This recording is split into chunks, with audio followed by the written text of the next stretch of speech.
Well, Collins Okeke now joins us in Summarize Daily to look at the National Conference debate. He's a lawyer. Thanks for joining us. Well, a whole lot of issues. You know, sometimes they look at the book and they say we have to rewrite the Constitution, and some authors will argue that, look, it has to do with the conduct of the individual. But again, what's your take on this National Conference?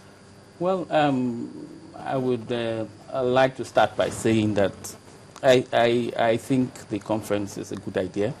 I think we need to talk, and I think it is long overdue. But I have a few problems, and I'll try to categorize them. My first problem is with the facilitator of the conference, that's the federal government. And then my second problem is the timing. Now, for the facilitator, I think the facilitator has two problems. One, the facilitator has let's say, confidence problem. And then the facilitator also has what I would call a capacity problem. Now, let me break it down. Capacity, let me start with the capacity. Capacity in the sense that for the past 4 or 5 years that this current administration has been in office, they've not shown themselves to be capable of mediating issues. Now, I'll use the example of the ASU strike that has been lingering for almost 3 months now. And then you also look at the other issues that are hanging. And then on the issue of confidence, you see, when you're not able to do these things, it has a way of impacting also on the other things that you propose to do. Because if people do not trust you to deal with these ones, I don't know why you think people should trust you to do the other ones. Then, and I also have problems with the timing as well. I've asked myself so many times, why now? About 15 months to the elections. Why would the president suddenly be interested in doing a national dialogue now? You talked about, you talked just before we go into the why now, I mean the timing problem. You talked about two problems initially. Yeah. You talked about timing and the facilitator. For the facilitator, you identified two sub-problems. You talked about capacity and confidence. You've dealt with capacity. What's with confidence? Confidence because, you know, I don't know, before you started, you played the interview with Bola Tinubu, and he kept asking the same question, why now? And then let's also look at all the committees that have been set up by the federal government and what happens to the reports of those committees. You know, so all these things don't give credibility to what the government wants to do. You know, so you keep asking yourself, why this one now? What do they intend to achieve? Do they actually intend to see through this whole process that they've set in motion? You know, but I'm not being fatalistic. I think it's a good idea. I think they can still redeem themselves in the days to come, and they can do that by not interfering in the activities of the committee and also in the program of the national conference if it's eventually put together. So for you, the confidence issue, which you identify with the facilitator, is also tied very closely to the issue of timing. Yes. Yes, because I asked myself, okay, let me use the National Assembly. The National Assembly has been trying to amend the Constitution for 2 years now. So thereabouts.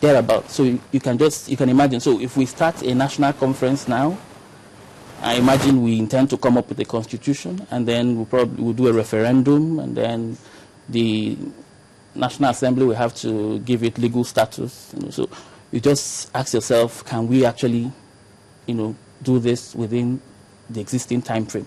But like I said, must this be done within the existing time frame? I mean, does it mean that, while one is going on, for instance, right now what is happening is the working out of the modalities of what should happen, if we're going to have a national conference. Does it mean that it has to end with this administration? If the president says, for instance, I'm not going to run again, or for instance decides to run again, for some reason doesn't win, does it have to end with him? Well, these are all hypothetical. You know, it could happen. It may happen. It may not happen. You know, but again, you know, the country we live in, people always come in with their own ideas and their own agendas. They always have things that they want to do. You know, so that is why I'm narrowing myself to the time frame that the president has for now to do this. You want him to be able to achieve whatever is going to come out of a national conference? Yes, it will help. It will help to give confidence or build trust if we see more speed, you know, in what the committee is going to do. They have 6 weeks. I am hopeful. Exactly. Isn't that an indicator of speed? Well, we'll wait until after the 6 weeks. My experience with, or what I've observed with committees like this, is that they always ask for more time, and then after they come up, then there is the white paper, then there is the blue paper, and then it keeps going on and on. Stay on that line of argument. Few months to the elections, 2015 elections, and you say, well, you smell something not really right about the timing now as we go to the elections.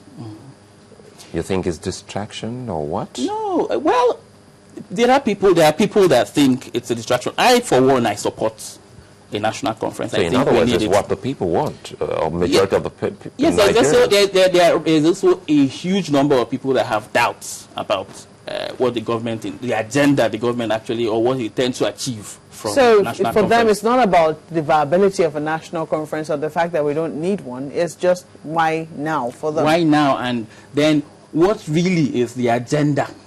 What's the motive? Or motive of this government in putting together this national conference? You also have that at the back of your mind as well? Well, I cannot help but think about it as well. But like I said, I think that this government has an opportunity to try to correct this impression by, you know, by doing certain things, basically. And I've suggested a few, like, for example, ensuring that this committee concludes its work within the existing time frame, and then also moving swiftly so that we can tidy up this thing, and then getting the cooperation of the National Assembly as well. And then, most importantly, not interfering in the process. From the antecedent, you talked about having seen the things committees set up before. Do you think the recommendations you're suggesting, you think it will go through? Well, I have my doubts. That's why it's important that this government does this one differently. Now, I want to bring it back to the area of law and even constitution. For a lot of people, they think that at the end of it all, we should be thinking of bringing up a people's constitution. Yeah. So what are some of the issues you would want the committee and, well, possibly later on, the people to be talking concerning the constitution? As in, you're talking about the issues? Yeah, the major issues that will come up when it comes to bringing us a people's constitution. Well, I think very important is the issue of devolution of powers, giving a greater autonomy or powers to the component units. I think it's very important. And then, of course, there's some very, very not so controversial issues that are in the Constitution that, you know, this platform can help address, like issue of FRSC, driver's license, and all these very, very little things that load, let me call them load, that the federal government is carrying, that it clearly does not have the capacity to do. It can shed some of this weight and then allow the states to do them. You know, of course, there are other very controversial issues like the police, for example, resource control. How much should the federal government have? How much should the states have? To what extent should the local communities have control over the resources within their environment? Is that really a problem? Because for some who call for resource control, some would also argue that, well, it's because they believe that they are the producers of such resources, while the others who don't actually think otherwise. So when we talk about coming together and bringing such as part of the argument, don't you think that some of these may just not fly? Well, if you ask me to advise the federal government, I would say, well, they should agree to issue the position that there should be no-go areas, there should be no restrictions on what should be discussed. But again, I think that some of those issues, it would be better to focus more on the things that we all agree on, and then maybe leave the more complicated ones for later. It's something, because it's a conversation. It's not a one-off thing. I imagine that this conference will continue. We'll continue to talk. So we can start by identifying the ones that we agree on. Those ones that everybody agrees, okay, this we need to do, or these ones we all agree on it, and then take them, resolve them, and then we can subsequently now begin to take on the bigger ones. That way, I think, we'll make more progress. What do you think should be the mode of participation? I mean, you've talked about I don't want to use the word distrust because it's rather heavy for the facilitator, but there are also people who think that state governments or state governors, as it were, shouldn't be involved in the process as well. Do you think that is feasible or ideal? Well, it is going to be very difficult not to involve state governments. But for the purposes of having the conference, I think the emphasis should be on ethnic nationalities, which basically are the organic components of the country. And then the other interest groups like the religious bodies, youth, civil society, and all that. But it is going to be very difficult to dismiss the relevance of... and the talk shouldn't be